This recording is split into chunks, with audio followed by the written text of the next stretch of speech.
4, 3. Welcome to MMA. I'll get through this. I promise you I will.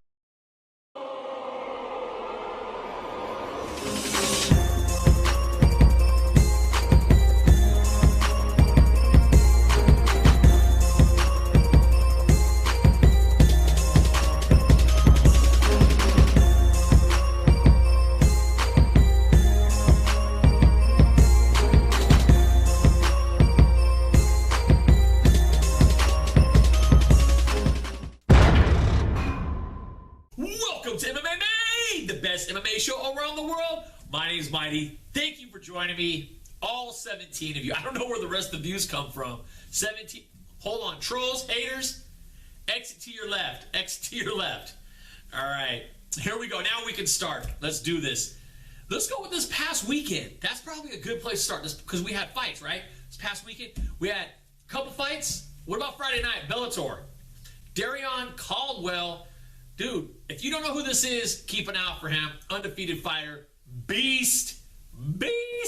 Choked out Joe Warren. I had the pleasure of meeting him last year.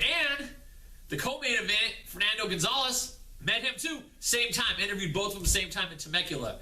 So I look to see both of these gentlemen probably getting title fights in their future. Darion is on a win streak that's, well, I mean, he's undefeated, but Gonzalez is also the Menifee Maniac. He's also on a nice win streak. I see both of these guys getting title shots in the near future. So we'll see what happens with those gentlemen. They both got wins Friday night against their respective opponents. Let's move on to the next night. Saturday, UFC 196. The interwebs broke. Crazy Stockton slap came out. Pow! Oh, man. What a night. You know what? This is one of those fight cards that if you didn't get to watch it, you screwed up. I mean, it was good. People were saying, oh, the rest of the fight card. There were some other good fights on there, too. I don't know what people were tripping off of. There were some other... I mean, don't get me wrong. There's a couple of lackluster fights on the card. But for the most part, from the beginning on UFC Fight Pass to the end with Conor McGregor getting choked, it was a great card. It was a great card. So if you didn't watch it and you've been in a cave for the last week or so, Miesha Tate, Holm, co-main event, bantamweight women's title. That was quite the fight. It goes 5 rounds, not to a decision, but by a finish by Miesha Tate. Rear naked choke. Holm goes to sleep. Too much pride to tap, or maybe she, I don't know. I mean, you could see her like, as my boy Corey would say, rock 'em, sock 'em, robots. I thought it was more like a dog paddle personally, but you can't take anything away from Holm. She would, if she stopped today, she could potentially still go down as one of the most successful women athletes in combat sports with all the titles that she's had from various sports like boxing, kickboxing, and MMA. She beat the unbeatable, indestructible Ronda Rousey. We'll get to that in a second of what's coming up for that. But the fight was crazy. Holm, you know, on the scorecards, and this is kind of how I think most people would see it. Holm wins the first round.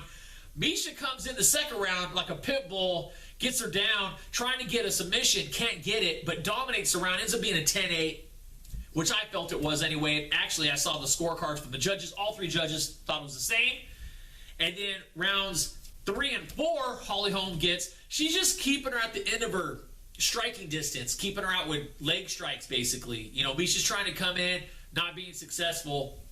Coming into the 5th, even if Miesha wins the 5th round, it's going to go to a draw unless she ends up getting another 10-8 round. So she pretty much has to go in there and finish it.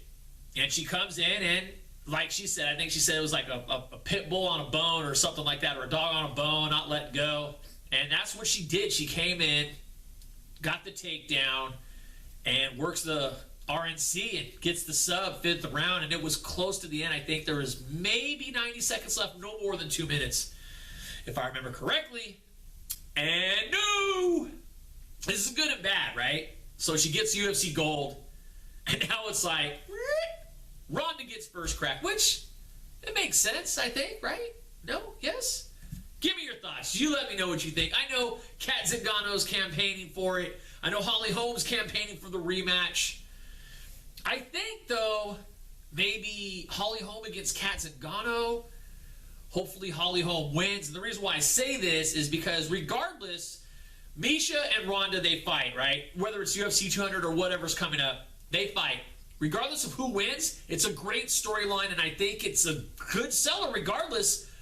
Holly gets the rematch against Miesha to try to get her belt back, or she goes against Ronda for the belt, and really, it's more about Ronda at that point. It ain't even about Holly, because Ronda wants to basically avenge her only loss at that point, assuming she beats Miesha, which, I mean, one would think that's probably the case. I know she's coming in as a slight favorite. Usually she's a huge favorite. She's coming in as a slight favorite. So, I mean, anything can happen, right? You can't just say, oh, Miesha's going to lose because she's already lost twice. But, I mean, everyone thought Ronda would be undefeated forever. I mean, a lot of people did. And Holly Holm just destroyed her. And you could say game planning, too aggressive, whatever you want to say. But the fact is, it's the fight game and anything can happen. Which puts us into our next fight. Conor McGregor against Nate Diaz. I love the Diaz brothers. I do like Conor McGregor. I think he's a great fighter. I think with Conor McGregor, I've said it before, either you love him or you hate him. There's not a lot of gray area. I really feel that Conor is a good fighter.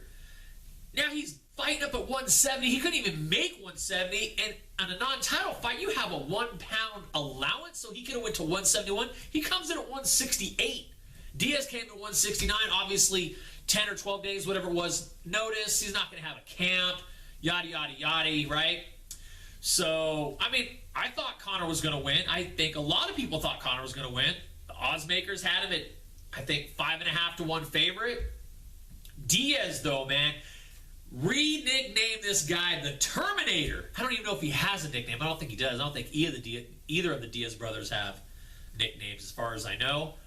But the Terminator, this dude just takes abuse. You know, I think Conor says it best is that he was very inefficient with his energy, and Diaz was very efficient with his energy and being able to absorb the shots. Conor thinking that he can land these big shots, primarily his left, and knock people out. But he's used to fighting smaller guys in 2 weight classes down, 145ers, and I know he fought at 155 as well. I don't know. I know people will probably hate this. This is what I would love to see. I would like to see Conor defend. Oh, by the way, let's get to this in case you're in a cave. Diaz, basically, Conor comes in, great first round, pretty much dominates, cuts Nate up. Second round, Conor's still doing pretty good. And then he's just getting gassed because everything has bad intentions behind it with every strike. None of his kicks really land, very few. He did do I forget what the terminology is called, but he kicks Nate Diaz's knee and it kind of extends backwards. John Jones is good for that. And which I think they're trying to, there's a lot of controversy around it because it could really injure somebody, but Conor landed a pretty good one. In any case, he gets gassed, and it's not so much that he got beat up by Nate. It's because he's just throwing with bad intention, all of his power behind everything. And he landed some of it, and Nate's just like, come on, bro, 209. Come on, bro, 209. This ain't hurt me. You know what I'm saying? He just keeps taking it. He finally pitter-patters on Conor, gets him down, slides in a slick rear naked choke, submits some, Conor taps. But what I was going to say is that what I would love to see is Conor defend his title at 145, which he's still the champion. That was not for the title because it was at 170. Defends his title, potentially wins whoever he fights, whether it's a rematch with Aldo, a fight against Frankie. That's probably the two fights that make the most sense. And Nate, I know they're talking about having him fight Lawler, but man, I'd love to see him fight RDA. And then if he beats RDA, he gets the title, and then they rematch at 155. Dude, that would be sick. And tell me that isn't a storyline that sells. Pay-per-views, come on. The rematch, title fight, Well, assuming the stars have to align, right? Conor would have to defend his title and win. Because even if he loses, he could still go up and fight for 155, but it takes away some of that mystique. And I think even this fight being 2 weight classes up, it still takes away some of the mystique from Conor, because he was like this, unstoppable figure, blah, blah, blah, blah, blah. So people see that he can be beat. He's not going to have that same mental warfare against people like he's unbeatable, right? I mean, he has 2 losses, but he was on like a 15-fight win streak. Hasn't lost since like 2008 or 2009, something like that, whatever it was. And now he lost, whether it was even at a higher weight class. So, it just takes away a little bit. Takes away. I think the same thing will happen with Ronda until she can get in and prove otherwise. And same thing with Conor. And what I find very interesting and funny is that now I see on some of these websites, aka MMA Junkie, they're posting the biggest upset ever of Matt Serra against George St. Pierre. And at first glance you would think they're showing it because it's this big upset. But I think what they're really trying to prove is saving face for Conor, trying to keep that stock built up in him so they can still sell out, these big pay-per-view events, because they're showing, hey, Matt Serra beat GSP, and then look what GSP does after this, right? He comes back, he wins the belt, and he goes on this 200-year win streak. So I think that's what they're trying to pull off. It's kind of like the as the Diaz boys would say, selling wolf tickets. You know what I'm saying?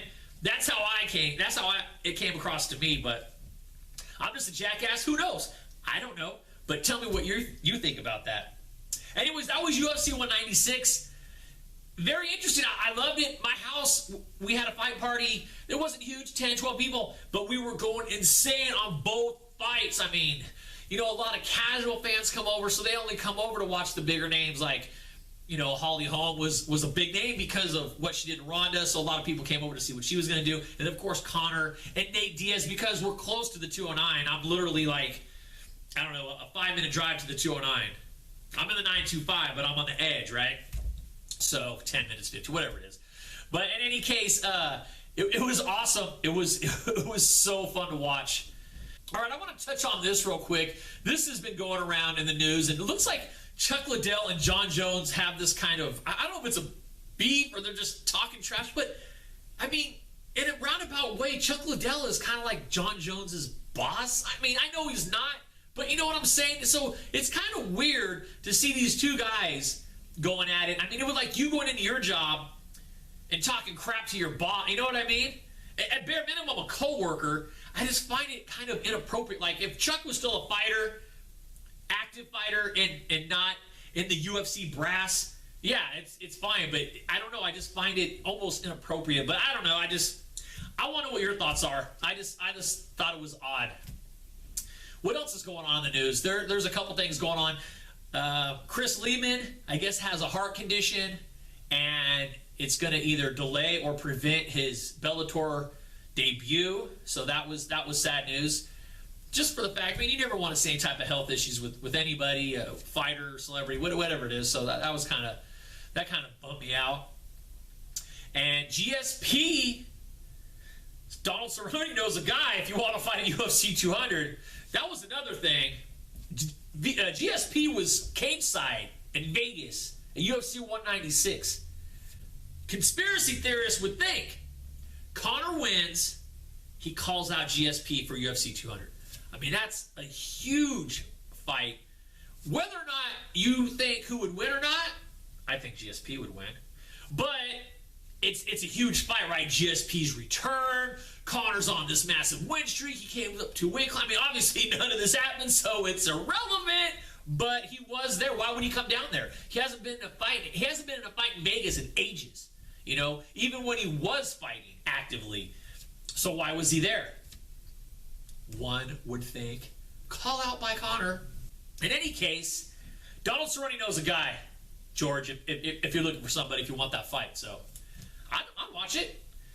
It's going to be interesting to see when someone's off that long. I mean, don't ask Dominic Cruz because he'll say ring rust doesn't exist, but George's been out for a while, so yeah, who knows? All right, and then this weekend we've got 2 fights of the major promotions. We've got Invicta FC 16 on Friday in Las Vegas. 2 title fights. We've got the atomweight title, and that's going to be against Hamasaki versus Amber Brown. Atomweight 105? I believe that's 105. And then they have an interim flyweight title fight, and that's going to be against Jennifer Maia against Vanessa Porto. But there's a lot of other names that you might see familiar. Angela Hill, who fought in the UFC and was also on the Ultimate Fighter, she's on there. Jessamine Duke, she gets to make her Invicta FC premiere. She was on the Ultimate Fighter and fought in the UFC for a few fights. She wants to rebound off a couple losses, so we look forward to seeing her fight. Fan favorite, Andrea KGB Lee is going to be fighting Roxanne Modafferi. She's on that fight card, Ultimate Fighter alumni, and also fought in the UFC. Kelly McGill's on that fight card, and a lot of others. So that'll be Friday night, exclusively UFC Fight Pass.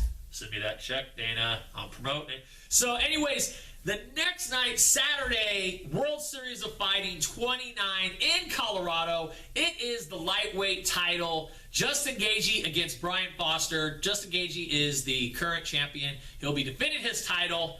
Brian Foster is coming in off a pretty impressive win. This was in a tournament, and change of events, Brian Foster actually lost one of the matches in the tournament, but because someone couldn't continue, he got to come back into the tournament and ends up winning the tournament, which granted him the fight against Justin for the lightweight title. So that'll be fun.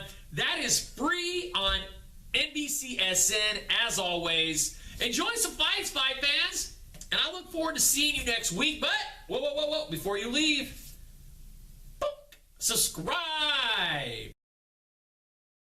Thank you so much. See you next Thursday. Bellator, my boy Darian can't even talk.